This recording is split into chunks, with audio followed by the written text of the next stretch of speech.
Tekrar merhaba değerli izleyenler. Güne Merhaba'nın ikinci bölümü konuk bölümüyle karşınızdayız. Bugün çok önemli konuları konuşacağız. Bugün neyi konuşacağız efendim? Konuğumuz bugün Emekli Polisler Derneği Onursal Başkanı sevgili Nurettin Çırakoğlu olacak. Önemli gelişmeler var ihaleler konusunda, özel güvenliğin ihaleleri konusunda. Bazı usulsüzlükler tespit edildi. 7, 8 tam net sayıyı Nurettin Bey'den alacağız. İhalenin iptalini getiren bir süreç yaşandı. Neler oluyor? İhalelerde neler oluyor? Detaylı olarak konuşacağız. Birçok kamu kurum ve kuruluşlarında çıkılan ihaleler bunlar. Neler oluyor? Ne kadar meblağlık paralar dönüyor bu ihalelerde ve neden iptal oldu? Detaylarını alacağız Nurettin Bey'den. Polis yasasında konuşacağız. Ne gibi değişiklikler içeriyor? Memnun mu? Polisin beklediği bu yasa birçok kolaylığı getirecek mi? Hepimizin şikayetçi olduğu bir konu, iç güvenlik meselesi değil mi? Ne olacak peki? Mecliste de çok bir şey kalmadı kapanmasına. Akıbeti ne olacak bu yasanın? Detaylarını alacağız. Ve tabii ki hepimizin dört gözle beklediği bir konuydu. Trafikte uyuşturucu testi, uyuşturucu kontrolü. Orada son durum nedir? Uzun süre oldu, çok konuşuyorduk, çok tartışıyorduk. Kitler hayırsever insanlar tarafından ülkeye getirilmişti ve trafikte uyuşturucu testlerine başlandı denmişti. Sonra böyle uzunca bir süredir bu konuyla ilgili pek bir şey konuşmuyoruz. Nurettin Bey'den bunun detaylarını seyrinde dinlemeye çalışacağız. Nurettin Bey günaydın efendim. Günaydınlar. Hoş geldiniz. Hoş bulduk. Keşke daha güzel şeyleri konuşsaydık sizle. Bugün elinizde dosyalarla geldiniz. Evet. 7-8 ihale. Ben 8 gibi görüyorum ama 7 tanesi mi iptal oldu? Ne oluyor? Yani aslında alıştık artık bu tarz şeylere de. Şimdi detaylarını sizden dinleyelim. Geçtiğimiz programlarda da detaylı konuşmuştuk. Bir takım yanlış işleyişlerin olduğunu, devletin bunlarla birlikte zarara uğratıldığını ifade etmiştiniz bize. O günden bugüne ne oldu? Güzel, sevindirici bir şey mi bu 7 ihalenin iptal ediliş oluşu? Ki bunların hepsi de kamu kurum ve kuruluşları gördüğümüz kadarıyla. Ne oluyor özel güvenlik dünyasında? Vallahi tabii ihalelerden başladık madem. Bizim de üstünde hassasiyetle durduğumuz bir konudur. Usandı yani işverenler devlet ihalelerine girmeye usandı. Hatta ben dün değil evvelki gün 22 Haziran dünüdü. 21 Haziran'da bir dağıtım yaptım ki bundan böyle devlet ihalelerine katılmayabilirim dedim. O kadar bıktırdılar sizi. Evet. Gerekçe için bunu yazdık. Şimdi yıllardır bu ihalelerdeki yolsuzluklar, usulsüzlükler devam eder. Bunu herkes bilir. Basına düşer, bilmem şu eder, bu eder. Bizim güvenliğiyle ilgili ben bildiklerimi kesin şeyimi. Son 2 aydan buraya ilk kez 8 tane ihaleye çıkıldı. 9 tane. Bu 9 tane ihalenin birisi daha gelmedi. 8 tanesi iptal edildi.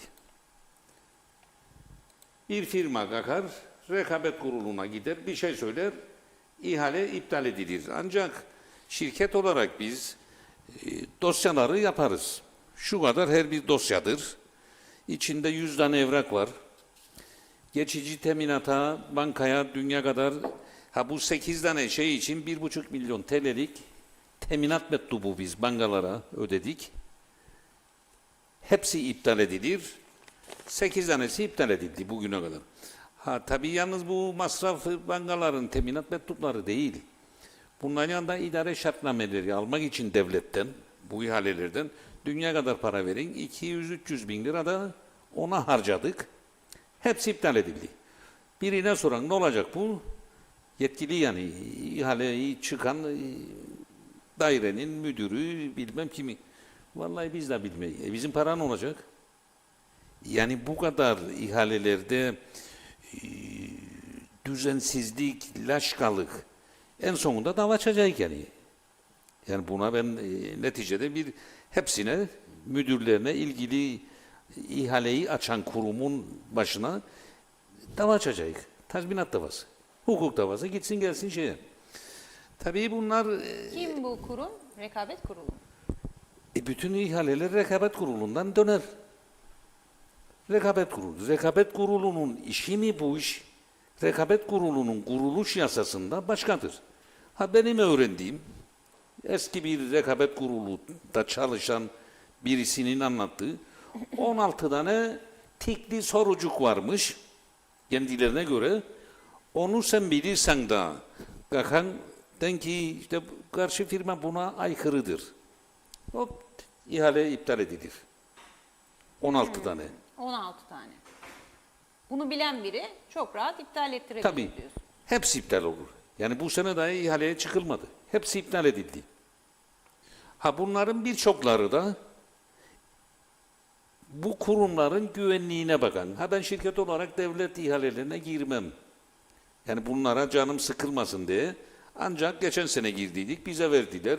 İhale komisyonundan gittik teslim alalım bilmem şu.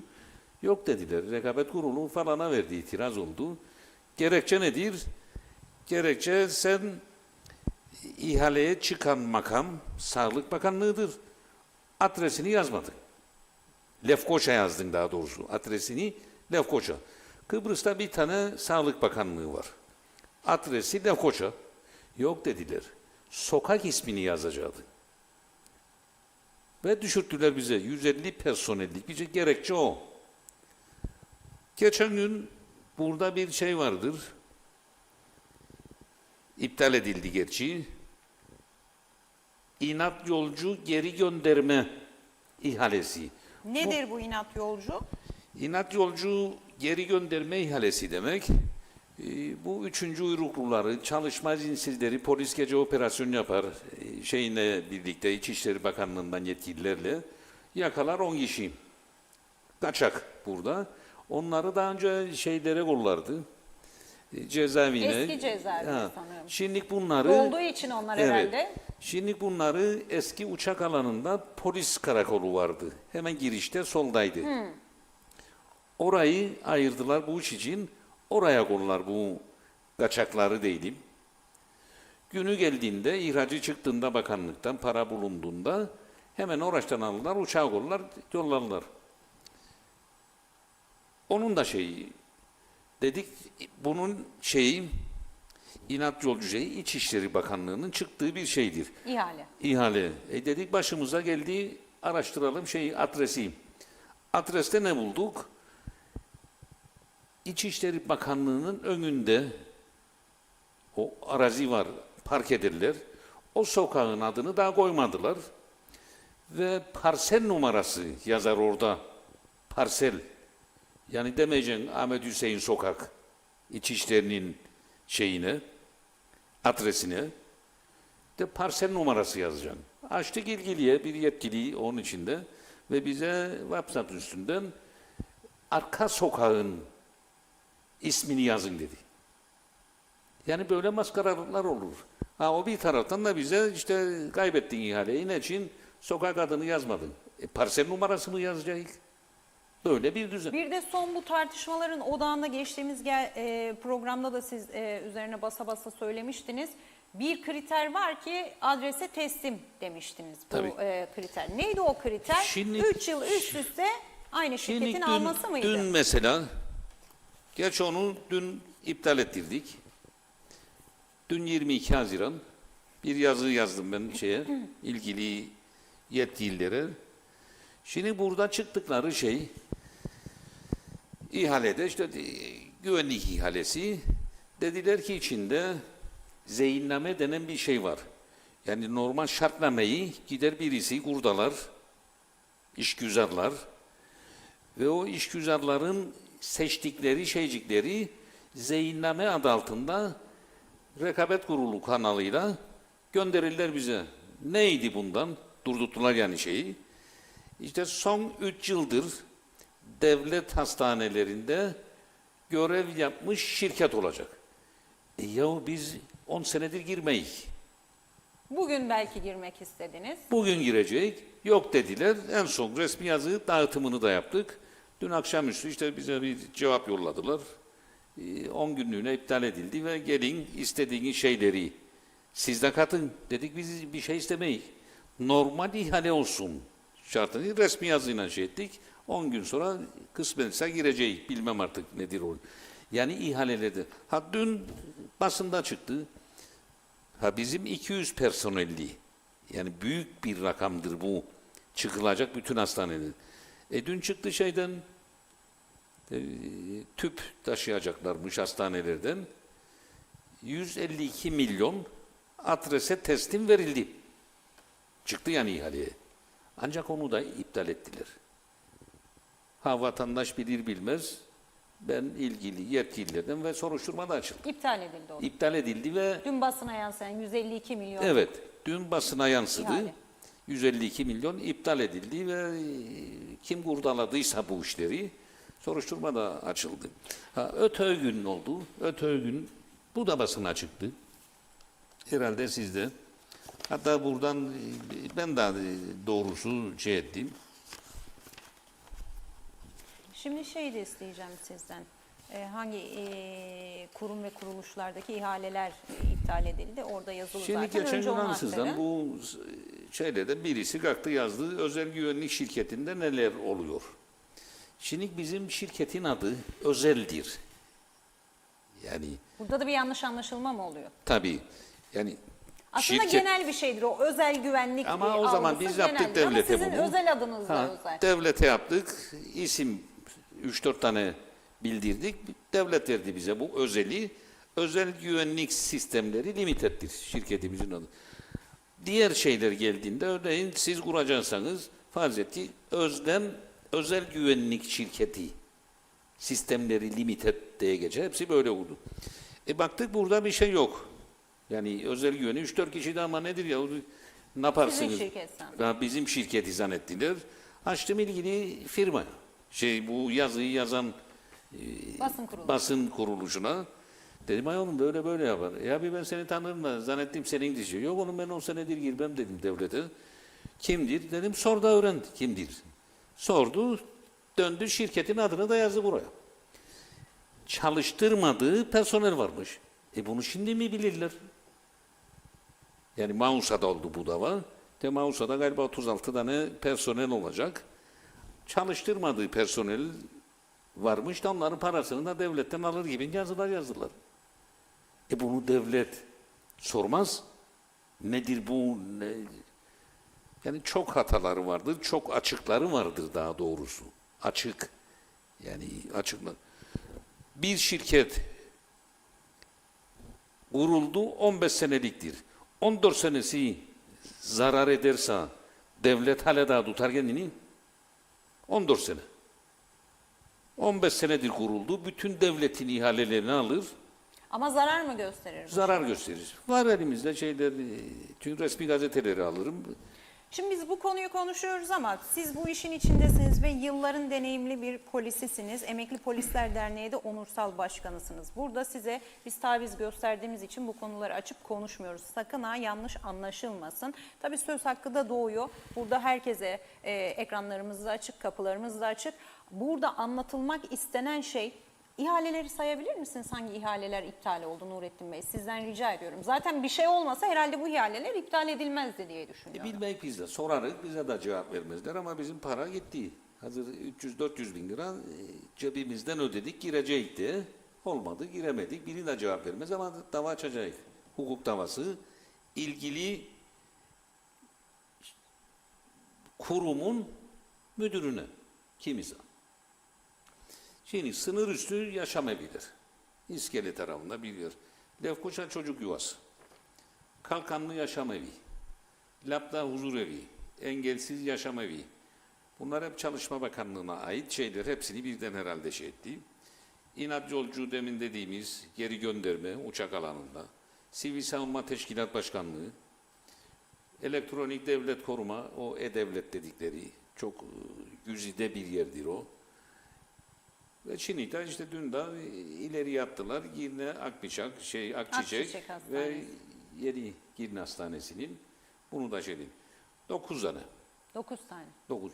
Şimdi açtılar bir başka yerden isim söylemeyeceğim. Açtılar sordular. Nurettin Bey işte biz açıyorduk ihale. Ancak haber yolladı bize bir firma. İşte girersek iptal edecek. Daha girmeden, açmadan elektrik kurumundadır bu şey. Elektrik kurumunda İptal edecek onu da. Ha, Siz şimdi girerseniz ihaleye mi? ihaleye çıkarlarsa Ha, onu da iptal edecekler. onu da yapıyor. Nedir gerekçeleri bunların Bilmem iptal nedir. edilmesi? Herhalde başka bizim Açıklamıyorlar mı? açıklamadılar. Peki sizin takipçisi olduğunuz, işin içinde olmanız vesilesiyle detaylı olarak konulara hakim olduğunuz bu ihalelerde devletin zararı, mesela bir iki örnekle hangi ihaleleri bize söyleyebilirsiniz? Geçtiğimiz programda sanki birkaç bir şeyden bahsetmiştiniz bize. Valla geçen ne oldu? Bir tane biz kazandık diye geldi resmi yerlerden gittik teslim alalım. İptal ettiler. Aşağı yukarı karıyla beraber 15 milyon. 9 ayda 15 milyon bizden fazla verdi. Peki rekabet kurulunun işi bu mu? Fazla verene versin. Geçenlerde İskele'de Çırakoğlu Stadyumu diye bir stadyum açıldı. Bizim aile olarak falan. 2-2,5 sene evvel girdiler ihaleye. Bizim kardeş de orada hem antrenör hem grup başkanı hep o koşturdu yani. 2 milyon 800 bin liraya çıkacaktı. Geçen hafta bitirdiler. Gittik açılışını yaptık. Etkinlik yaptık orada. 56 milyon liraya çıktı. Rekabet kurulu iptal ettiydi onu da. Birisi kazandı. Başladı inşaata. Stadın. Ara emri aldı başka bir şirket. 56 milyon TL'ye çıktı. Büyükelçilik hem bizim devletin, federasyonun parasıyla yapılmış bir güzel bir şey yapıyor. Bu mu rekabet kurulunun görevi? Fiyatı 2'den çıkarsın 52'ye. Böyle düzenler. Peki şimdi dava açacaksınız dediniz, hukuk davası. Evet, hukuk davası. Peki bunun bir sonucu olacak, yaptırımı olacak mı bu davaların? Hiç bilmedik mahkeme. Avukata para vermem. Ne için vermem? Şirketin ortağı avukat var, kızım var. Ona söyledim zaten. O zaten bütün mahkemelerdedir. Gidip gelecek mahkeme. Ama karşı taraf da gidecek. Müdür de oturamayacak makamında, kimisi açacağımız. Gidecek o da bütün mahkemelerde otursun, ertelenecek mahkeme, otur olacak. Şimdi bize 9 tane ihale saydınız. Bunların Evet. hepsi iptal edildi. Bunların hepsi hangi zaman aralıklarında iptal edildi? Kısa süre aralıklarla mı iptal edildi? Bu zaten son 2 aydan buraya oldu ama bir 9 gün tanesi tabii iptal edildi. 9'u da iptal edildi. Ha, bir gün 4 tane vardı, 4'ü de iptal edildi. Aynı gün için. Şikayetler üzerine mi iptal edildi yoksa İşte bir firma gider şikayet eder? rekabet kuruluna işte ben beğenmedim bir gerekçe işte o 16 tane şeycik var dedim ya size tikli şey. Gerçi onları öğreniyoruz biz de. Çünkü bu yapay zeka çıktı. Yapay zeka birçoklarını da yapay zekayla şeydir. Onu öğrendik. Yani bu ihalelerde söyleyeyim vatandaşlar da bilmezse bunu bilsin. Şartnameyi okudular yapay zekaya. Şartnamedeki 4-5 sayfa şu olacak, bu olacak bilmiyorum. Yapay zeka sana bir yazı yazar, getirir. O yazıyı giden verir şeye. Rekabet kuruluna otomatik düşer. Yani buraya geldi memleket. Onun için yetkililer önlem alsın bir an evvel. Eski rekabet kurulunu kuran kişiyle ben buluştum, konuştum. Abi dedi bunlar değil dedi. Hatta kitapçığı vardır. Kendi bastığı rekabet kurulu nedir diye. Odur şey. Yani şu anda siz mevcut işleyişin ruhundan, ekseninden kaçtığını düşünüyorsunuz. Bağlı kalınmadığını mı iddia ediyorsunuz, Tabii. öne sürüyorsunuz Tabii birçok tabii şeye? rekabet kurulu başka yere hizmet eder. Başka yerlere hizmet eder. Bak bunu yalnız ben söylemem ya. Herkes. Bak aynı şeyler temizlik içinde de vurdu. Gerçi 100 tane temizlik için. Onlar bir dernek kurdu. 3 kişi girer. Bir ihaleye danışıklı dövüş. Bir tanesini kalır. 10 kişi çalıştırır. Başka iş yapmaz. Çünkü 3'e 53 yazar. 53 lira kişi başı alır örneğin. Başka bir şey istemez. Onlar kurdu. Ne kurdurttum sen kendini? Sen de bilin. İhale komisyonu da bilir bunu. Rekabet de bilir bunu. Bilmem şu bu. Yani böyle şey. Yani edecekler biz de gidelim de dernek kuralım güvenlikçiler. Derneği de İhalelerde Gerekiyorsa anlaşalım da kuracaksınız 3'ü demek 5 ki. yapalım. Gerekirse kuracaksınız demek ki Nurettin Yok Bey. benim vicdanım. Ben zamanında geçmiş hükümetlerde bir hükümete yazılı da şey verdim. Ben devlete girerim bu hastaneler için veya başka şeyler.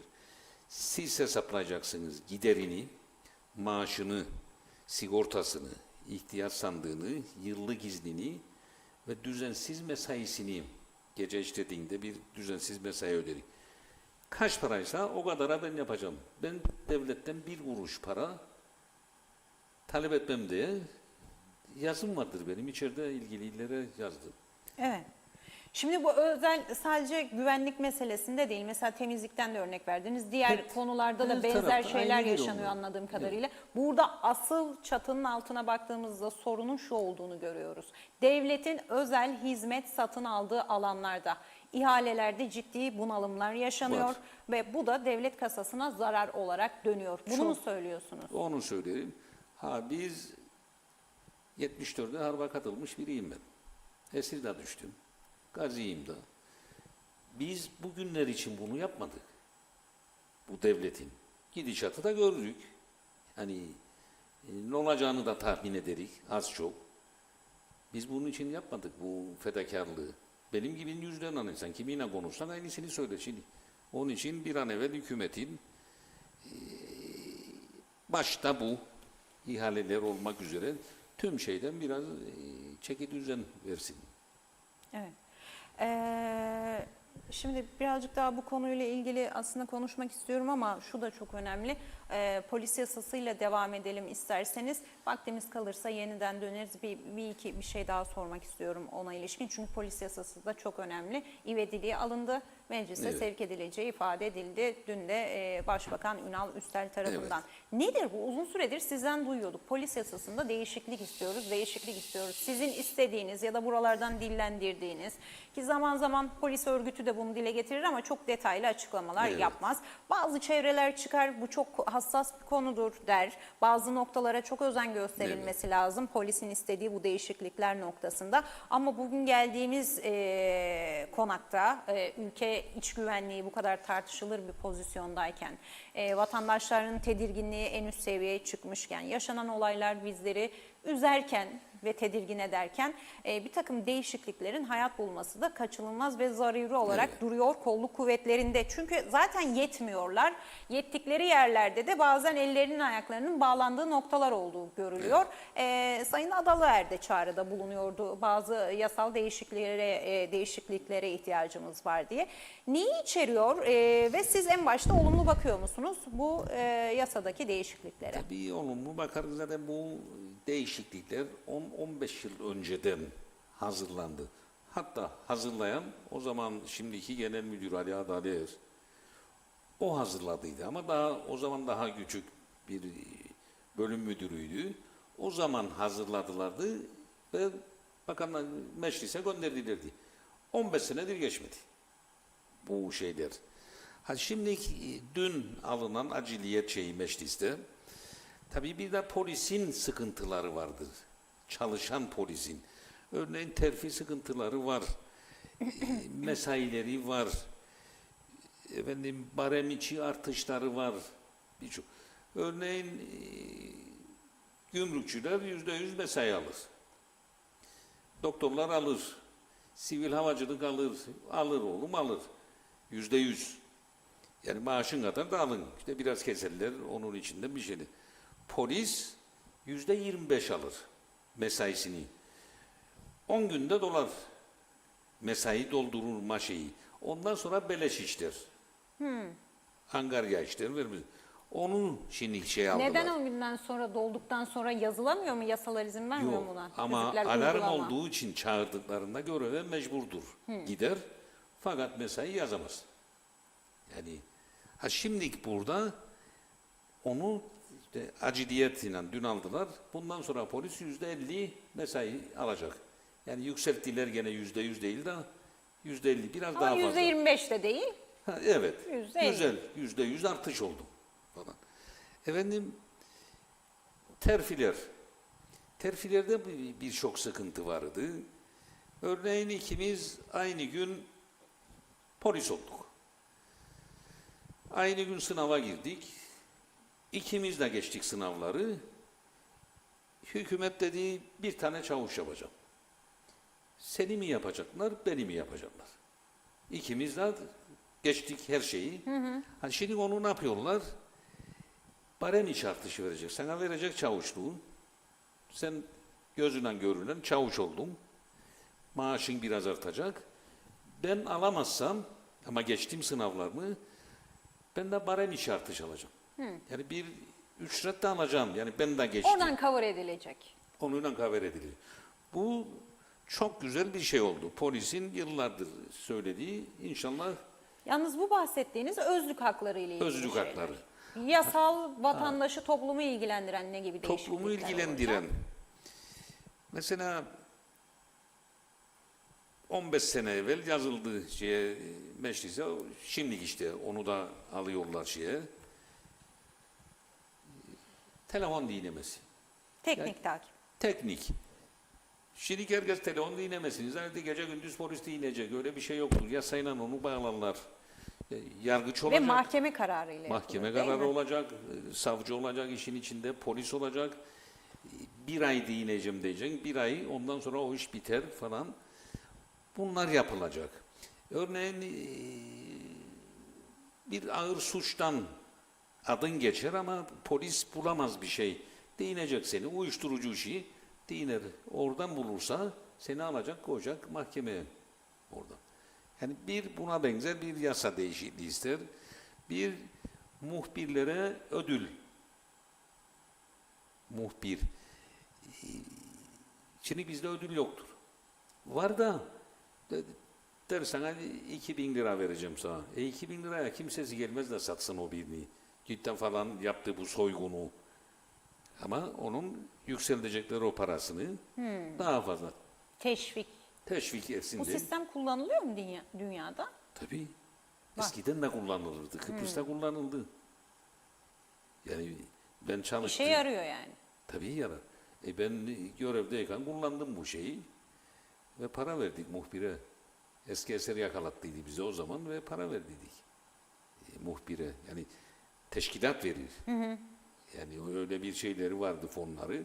Ha onuna nereden gelirdi onu bilmem. Yani örneğin mesela büyük sıkıntı gösteri ve yürüyüşler yasası var. Daha evvel mesela eski meclis binasında her gün oralarda olay olurdu. Kapanır yollar, trafik allem gallem olur. Ha şimdi yeni meclis binasına uzak olduğu için gitmede bu da insanlar yayan gider. Yani yolu kesin ama son olayları gördük, yıktılar, döktüler, sendikalar gitti o şeylerden. Onu engelleyecek. Yani tamam yapsınlar ama öğretmenler her gün örneğin girer ve bir kişi eksik değil kadroda miting yapar o yolda. Mesai bittikten sonra yapsın. Ya o hafta sonu Bunları yapsın. da düzenleyecek. Tabii yani bunlara benzer düzenlemelerdir. Yani hepsini daha belki aklıma gelmeyen de var içinde. Hepsi güzel şeyler, elzem geçirilmesi şarttır. Evet, sayı, peki özlük haklarından bahsettik. Sayı yasanın her zaman dem vurduğunuz bir yönü de buydu. Bilmem kaç yılında buydu öngörülen sayı. Sayı yok. Şimdi O aynı mesela kalıyor. bugün ayın 20-22'si 20 gün evvel mezun oldu 200 kişi. Hesapta 200 kişi daha alınacaktı. Fakat alınmadı. Hükümet onay vermedi. Ama şimdi gazetelerde okuruk. Her gün herkesin bildiği şey. İşte 3 tane hükümet ortağı 200 kişi alıyor. Biri 100 alacakmış. Geçici personel devlete yani gene. Diğer iki ortak partide 50'şer personel daha 200 kişi. Yani polis alacağına geçici seçimler için yapılan şeylerdir bunlar. Geçici ne alacaklar? Memur. Memur. Tabii. Nasıl, yasa müsaade ediyor mu buna? Tamam, sivil hizmet görevlisi olarak mı geçiyorlar? Yok. Kendiler alacak işte sen postada işleyeceksin geçici sen bilmem nerede yaptıkları gibi. Ya. Ha. Anladım. Peki. Şimdi zaten anladığımız kadarıyla bu özel güvenliklerin kamu kurum ve kuruluşlardaki ihtiyaç karşılığındaki sayıları da artmış. 150'den bahsediyordunuz. 200'lere mi çıktı şimdi bazı yerlerde? Tabii. Artıyor değil mi? Bu Artacak. neyi gösteriyor? Polis teşkilatının aslında tabii ki şimdi düzenlenmiş bazı şeyler var. O kurumlar özel şirketten hizmet alabilir deniliyor. Aslında sayılarının yetersiz olduğu ve bu açığı da bir yerde özel güvenliklerle devletin karşıladığı. Bu yüzden daha da önemli bir konuma geliyor aslında özel güvenlik Evet. şirketleri.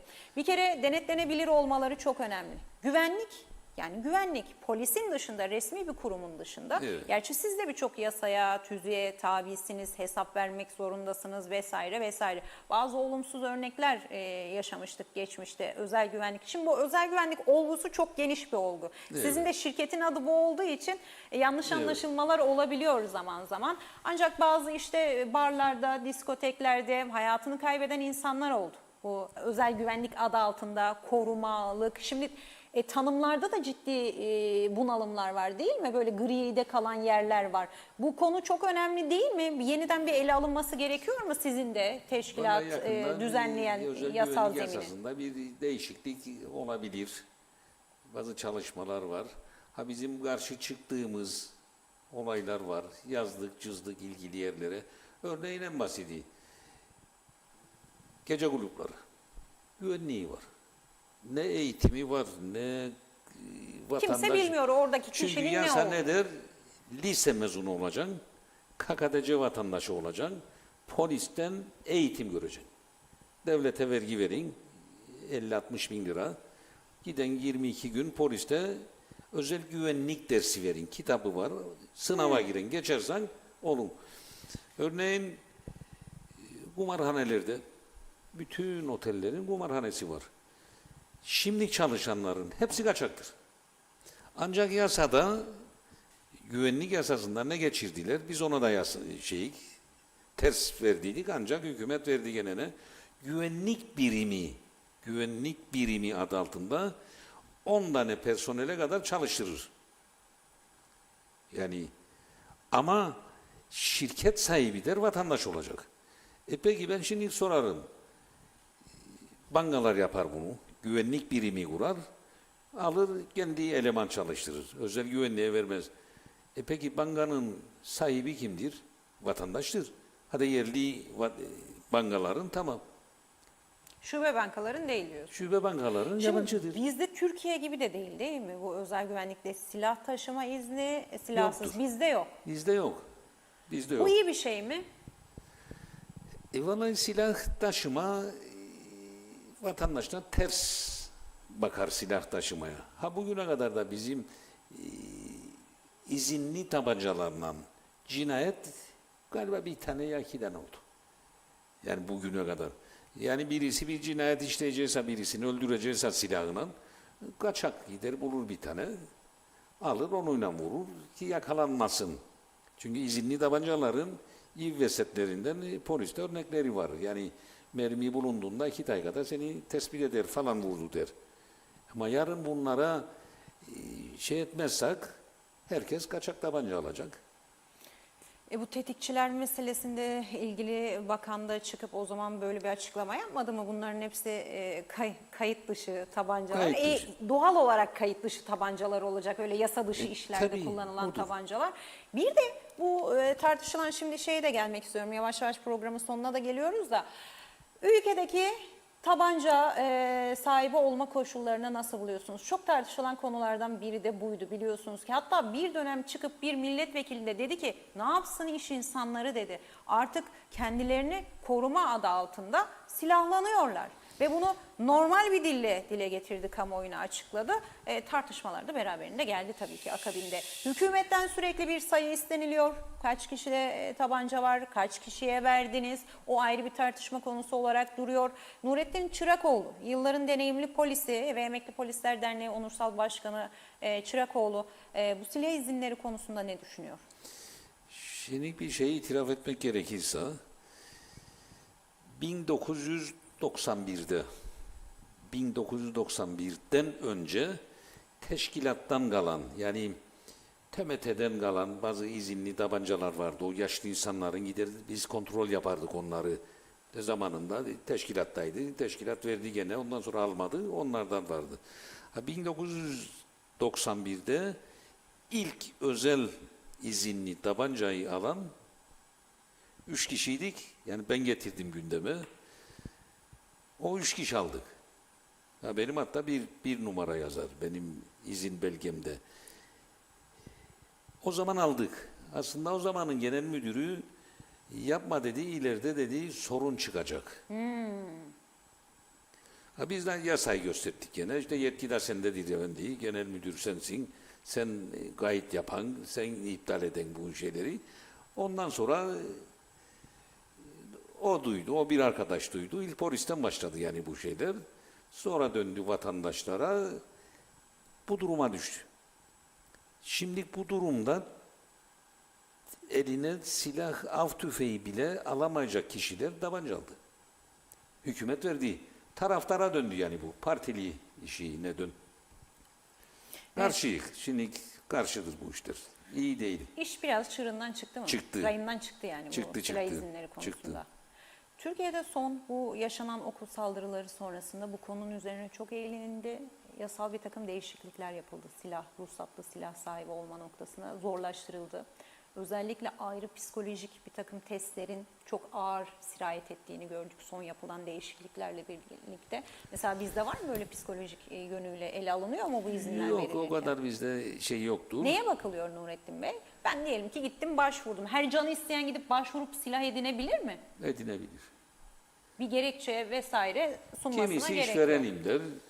Sakın da işveren olduğunda zaten herkesin ya müdürdür, ya işverendir, ya dükkanı var, bakkalı var, kasabı var. Herkesin bir savunacağı şey var. Tamam neyi savunuyor giderken? Ben işverenim, güvenlikle ilgili endişem. İyi de kullanma yetkisi yok zaten İşte o silah. merak. Şimdi ben 1 senedir, 5 senedir taşımam yani silahımı. Çünkü geçti o. Gençlik yılları geçtiği için kiminle de konuşsam hepsi aynısı. Çocuğuna asker versin. Bu da bakanlar kuruluna şeyler yok der gene çocuğuma ver bey. Ver çocuğuna istersen. Ve bu da dönen o tabancayı polise verin ve imha ederler yahut polis kendi adına şeyler. Ama olmayacak diye de bir şey yok. 89'larda bir seçim vardı Kıbrıs'ta. Ben de bir bölgenin sorumlusu. Milletvekili ve aday olan hem milletvekiliydi hem de adaydı. Gitti bir köyde gece birisi demiş kendine istemek seni gelmeyeceksin bu miting yapasın bizim bölgede. Köylüleriydi nasıl. Bu da çekti bir tabanca tutardı. Attı havaya. Düştüler arkasına. Polise bildirildi. Aradık bulamadık geri. 2 gün sonra da seçim idi. Cuma gecesi oldu. Saklandı bu bulamadık. Seçim günü buldum beni. Polisin yanında oralarda beklediler herkes kim kazandı. Dedik yoklayacak seni evini. Ya izin vereceksin bize kendin evini yoklayabilir yahut mahkemeden alacağım. Ben dedi milletvekiliyim. Dedim yok daha seçilmedim. Tabii o arada bir zamancık vardı. Tamam dedi vereceğim. Gittik evine. Bu gitti aldı bir tane oyuncak tabanca. Oyuncak tabanca. Tabii kurdu o da danıştı birilerine. Attı arabanın arkasına. Yani nice onuyla atmış havaya kapsul patlattı. Gittik evine bir de çocuğu vardı o zaman öyle 8-9 yaşında. Biz de girdik. Dedik işte böyle böyle. Çocuk duydu. Ya bir dedi o milletvekili. Benim oyuncak tabancaydı benim ya kapsul attım dedi. Yani kabul ederim dedi. Arabadadır. Kendi çıktı gitsin arabadan alsın o oyuncağı. Çocuk size yerini mi gösterdi gerçekten? Yok çocuk gitti evin içinde yatak odasından aldığı orijinal tabancayı getirdi bize. Çocuk gitti ulaşabileceği bir yerde bir Tabii. tabanca istediği gibi çocuk. Yani olabilir burada da her an. Yani her an olabilir. Onun için kişi olarak ben karşıyım. İşin gerçeği. Evet verilecekse de sıkı denetim altında. Sıkı denetim Sıkı kurallarında konulması gerekir herhalde. diyordur. Ağır ceza koyacaksın, bilmem şu edeceksin. Bizde ne var mesela? Biri gidip başvurduğunda sadece bunu mu sunması gerekiyor? Ben işverenim ya da iş sahibiyim Tabii demesi onu. yeterli mi? Yani Silah almak istiyorum. öyle yapar. Neyine bakılıyor başka? Bir şeyine bakılmıyor mu? Geçmişine, suçu var mı vesaire? Ona bakarlar. Ha, ona bakılıyor. Sabıkasına bakar. Sabıkası yoksa eder. Ha sabıkası yoksa da temizdir. Gider. Bir daha gideceği yer nedir? İşte ilk gider örgüt başkanına, köyün muhtarı, taraftarıysa ona şeyler, torpiller başlar. En son Alınır. verdik mesela alır da Hayırlı belli. uğurlu olsun derler. Evet, öyle. Alırlar. Peki. Şimdi programın sonuna da geldik. Uyuşturucu testleri ne oldu? Nurettin Bey nasıl gidiyor o çalışmalar? Oturup kalkıp konuşuyorduk. Yasa çıktı, yıllar geçti, kitler gelmedi. Sonra sizin vakıf değil mi Evet. son kurulan yine Tabii. polis Polis vakfı. ve polis vakfı. Çok da güzel bir vakıftı. Çok güzel şeyler başaracağını açıklamıştı. Başardı da. Test kitleri bunların bir örneğiydi Evet. mesela. Birçok hayırsever iş insanının da yönetim kurulunda yer aldığı Evet. ve aslında onların yaptığı katkı toplum için, ülke için Evet. yaptığı bir katkı olarak geriye döndü. Test kitleri geldi. Kavga, dövüş bir şekilde polise Başladı. teslim edildi, başlandı. Nasıl gidiyor? O zaman konuştuğumuzdan bu yana neredeyse oluyor. Bir yıla yakın bir süre oluyor. Hiç konuşmuyoruz. Yapılıyor mu? Mesela Yapılıyor. geçenlerde bizim aklımıza geldi. Ne oluyor acaba? Yapılıyor mu? Hiç duymuyoruz, görmüyoruz. Nedir? Nereye evrildi? Ne oluyor? Şimdiki yapılır. O testler yapılır. Ancak dikkat ederseniz son 6 aydan burada çok büyük miktarlarda bugüne kadar yakalanmayan Uyuşturucu yakalanıyor, şeyde evet. uyuşturucu. Yani buradan çünkü gece yapılır bu şeyler. Araba süren gençlerden oradan bazı bilgiler alır polis. Onun taykatı olur, soruşturması olur, takibi olur. Bu bayağı işe yaradı o zaman. Yaradı. Yani en son çıkan bu yakalananlara baktığımızda çok büyük başarı Çıkış var. noktası trafikteki testler olarak mı Onlardan görülüyor? da tabii oldu. Çok güzel. Ya. İnşallah yakında daha fazla getirecek her şeyde yani şimdi kısıtlıdır şeyler. Bütün gazalara, bütün CÖŞ dediğimiz sivil şubeye onlara verecek. Yani yolda biri giderken yayan ona da füttürecek. Yani illa araba sürerken değil. Yolda giderken vereceksin eline. İçtiyse tutacaksın elini getireceksin. Hırpalayacaksın. Söyleyecek kimden aldığını. Öyle öyle işte gelirler şeylere. Güzel yani bir şey. Rum'dan daha fazla bir şey yakalanır bizde. Meydana çıkar uyuşturucu şey. Peki teminleri nasıl gerçekleşiyor Nurettin Bey? Bunları herhalde ilk parti bitmiştir diye düşünüyorum. Nasıl bir sirkülasyonla Yok şeyleri sürdürülebilirliği vardır sağlanıyor? bunların. Esas cihaz onu bir kere alın kırılmadıktan Evet, sonra. o şeyleri, O şeycikleri hortumları, vardır. hortumları. Borucuk olsun sokak ağzından da bir şey alın. Hadi alkometrede de öfürün. Öfürün falan. Onlarda sıkıntımız yok değil mi? Peyder Bey, Eksilir getirdik onları. siz mi getiriyorsunuz yine? Vakıf. Vakıf getiriyor. Vakıf olarak Çok güzel. Almanya'dan gelir onlar. Böyle bir şey. Vakıfın başka yeni projeleri var mı düşündüğü atması? Vallahi vakıfın bazı şikayetleri de vardır. Bilhassa Nedir? dün dinerim mecliste vakıfın adı geçti. Bir arkadaş kalktı. İşte diyor bu vakıf kuruldu. Polisin ihtiyaçlarını diyor lüzum devlet karşılasın.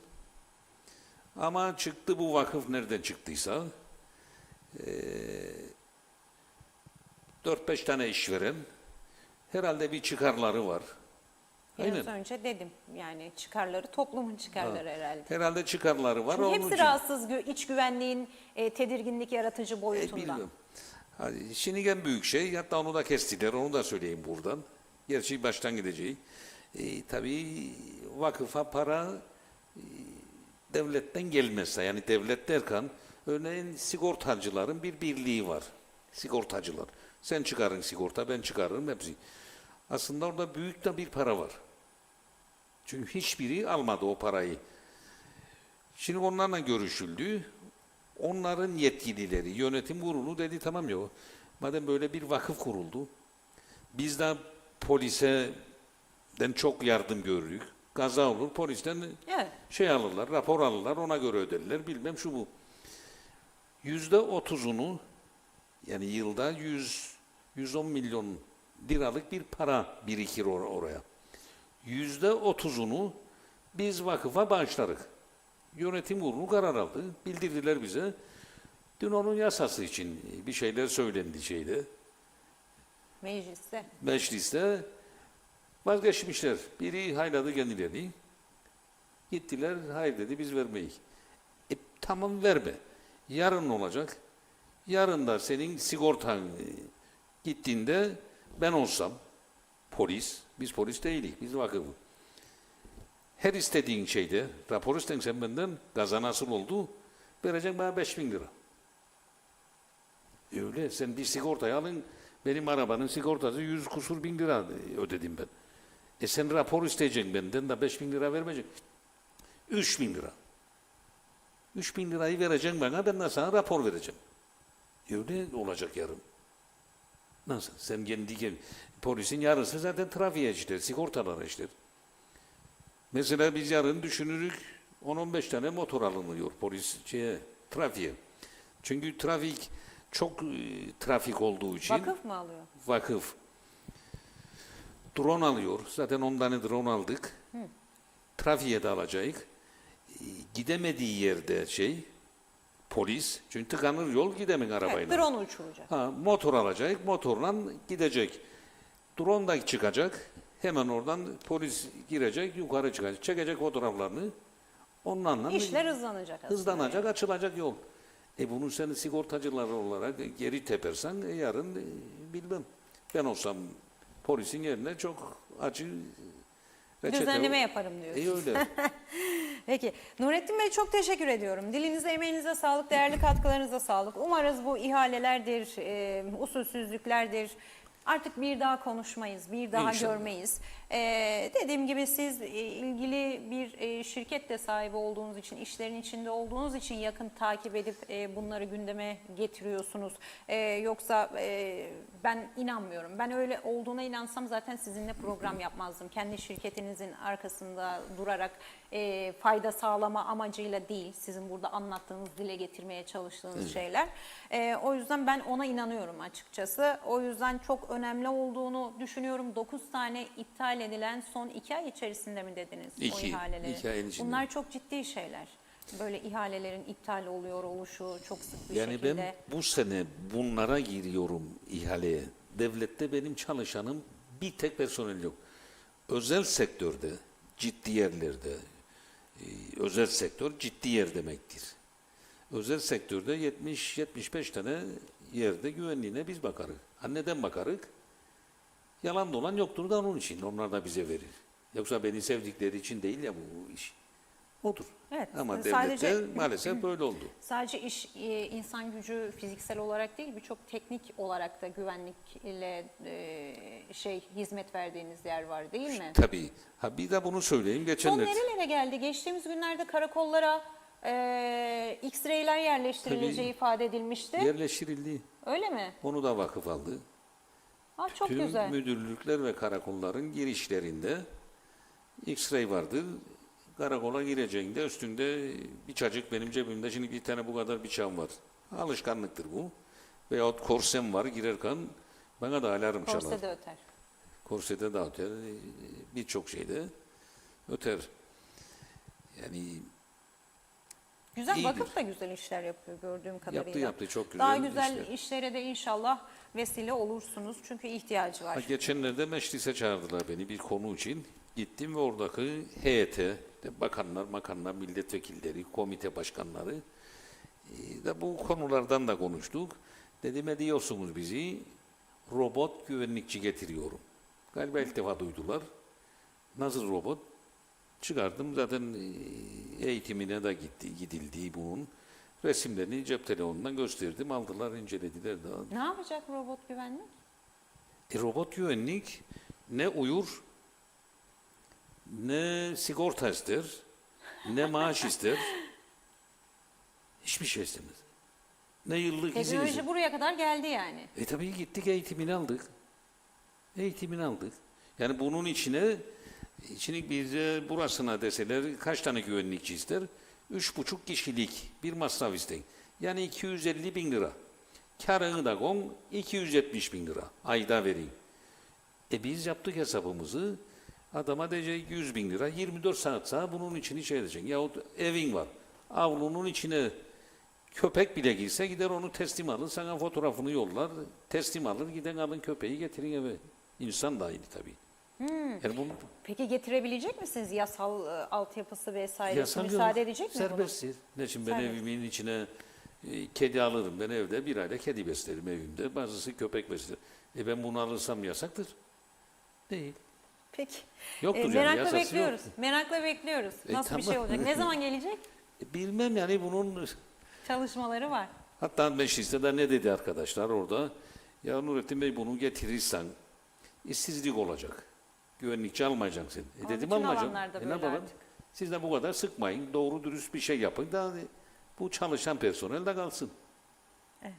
Peki. Nurettin Bey çok teşekkür ediyorum. Yorumlar var. Hızlıca onlarla da noktalayalım programımızı dilerseniz. Abdurrahman Albayrak. 3 ay tatile giren mecliste herhalde 3 ay vekillerimiz ödenmeyecekler. Bir gün özelde çalışan insan işe gitmediğinde diyor maaşından kesilir. Çalışmadan hak etmeden bu parayı almaları doğru mudur? Bence değildir demiş. Herkes mamayı yiyor. Komisyonlar havalarda uçuşuyor. Durum onu gösteriyor dedi Abdurrahman Albayrak ek olarak mesajında. Kubilay Mert Tuna iyi yayınlar Özlem Hanım, Nurettin yeğenime de selamlar dedi. Celal Harun efendim, Celal Bey de eski bir polis mensubu, daimi izleyicilerimizden. Aslında ülkede herkes her şeyin farkında, vatandaşlar memlekette neler olup bittiğini biliyor. Kim rüşvet yiyor, kim yaşadıklarıyla yol açıyor, kim suçluları koruyor, kim haksız kazanç elde ediyor, kim gırtlağına kadar suça bulaşmış farkındalar. Herkes her şeyi biliyor ama bilmezmiş gibi davranıyor. Kral çıplak diyemiyor, görüyor, biliyor, her şeyin farkında ama görmezden geliyor. Dilini yutmuş, mücadele gücünü yitirmiş 3 maymun oynuyor herkes. Kötüyü görme, kötüyü duyma, kötüyü konuşma ya da görmedim, duymadım, bilmedim.